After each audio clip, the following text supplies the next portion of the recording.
चाहे वो मदारिस में तालीम हासिल करने वाले तलबा हों या फिर स्कूल और कॉलेज में तालीम हासिल करने वाले तलबा और तालिबात हों, कि अपने समाज में अपने इर्द गिर्द इस बात का हम ख्याल रखें कि बड़ी तादाद में बच्चे मैट्रिक के बाद, इंटर के बाद या मदरसा में हिफ्ज की तालीम हासिल करने के बाद या दूसरी तीसरी जमात पढ़ने के बाद तालीम उनका मुनक़ता हो जाता है किसी वजह से, चाहे वो मुआशी हालात के वजह से हो या जो भी मसला हो। तो समाज के हम जैसे, आप जैसे तमाम लोगों की जिम्मेदारी बनती है कि ड्रॉप आउट करके जो लोग तालीम के मैदान छोड़कर बाहर आ रहे हैं, हम वैसे लोगों को अपने समाज में देखें, तलाश करें और उनके साथ क्या मजबूरी है, क्या परेशानी है कि वो तालीम को छोड़ रहे हैं, हम उन पर तवज्जो दें। इसलिए कि ये भी एक बड़ा काम है और जाहिर है कि जो लोग इस फील्ड में काम कर रहे हैं, जो लोग इस फील्ड में अपनी जिम्मेदारियां निभा रहे हैं, वो तो कर ही रहे हैं, लेकिन हम लोगों की भी ये जिम्मेदारी है कि ऐसे लोग जो समाज में अगर नजर आ रहे हैं तो हम उन तक, अगर हम खुद कर सकते हैं उनकी किफालत तो हम कोशिश करें, अगर नहीं कर सकते हैं कि उनके तालीम को आगे बढ़ाया जाए तो फिर ऐसे लोगों को तलाश करें अपने इलाके में जो उनकी मदद कर सकते हैं। इसलिए कि बहुत ज़हीन बच्चे, बहुत ज़हीन बच्चे, काबिल बच्चे सिर्फ माली कमजोरी की वजह से या घर की परेशानियों की वजह से, समाजी हालात की वजह से वो तालीम मुनक़ते कर देते हैं और हम एक अच्छा इंजीनियर, अच्छा डॉक्टर, अच्छा आलिम, अच्छा हाफिज,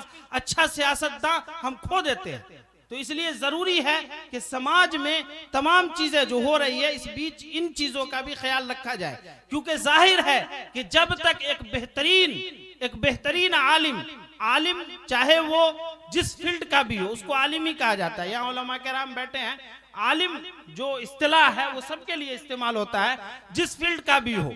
एक अगर कोई डॉक्टर है तो वो अपने फील्ड का आलिम है, कोई इंजीनियर है तो अपने फील्ड का है।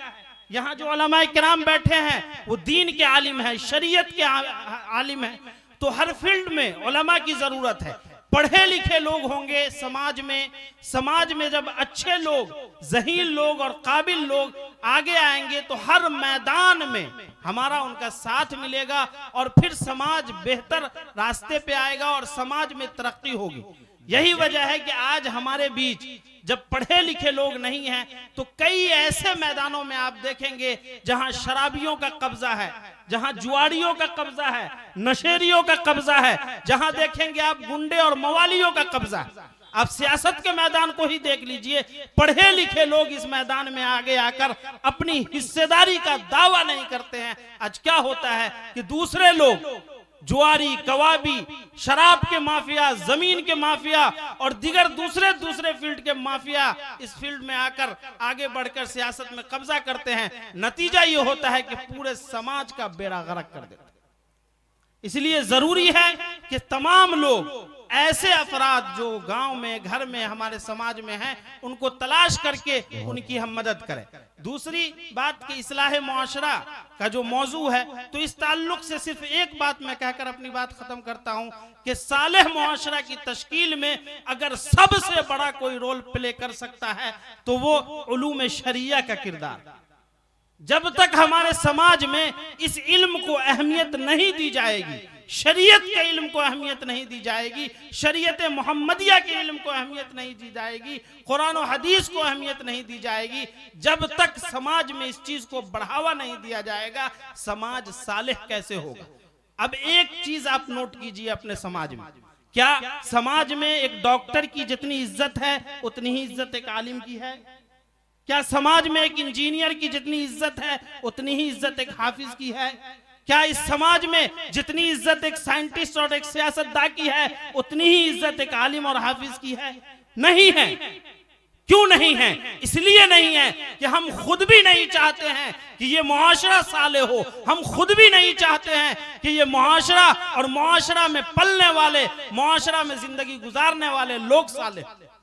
हमारा जो अपना जाती रवैया होता है इस पे हमें गौर करने की जरूरत है। मस्जिद का मामला हो, मदरसे का मामला हो, आप इलाके में रोज इस तरह की खबरें देखेंगे सुनेंगे कि इमाम के साथ ज्यादती, मौजिन के साथ ज्यादती, मदरसे के मुदर्रिसीन के साथ ज्यादती। एक बात आप याद रख लें, आप चाहे अपने घर में जितने डॉक्टर्स पैदा कर लें, इंजीनियर पैदा कर लें, लेकिन साले मुआशरा का तश्कील उस वक्त तक मुमकिन नहीं है जब तक आपके समाज में ये इल्म हासिल करने वाले, मदरसे के बोरियों पर बैठकर इल्म हासिल करने वाले, सूखी रोटियां खाकर इल्म हासिल करने वाले, रोटी और नमक खाकर इल्म हासिल करने वालों की कदर नहीं होगी। इसलिए हमें और आपको इस तरफ मुतवज्जा होने की जरूरत है। मैं एक बार फिर से अपने आए हुए तमाम मेहमानान किराम का इस्तकबाल करता हूं और शुक्रिया के साथ अपनी बात खत्म करता हूं। अस्सलाम वालेकुम। बहुत खूब।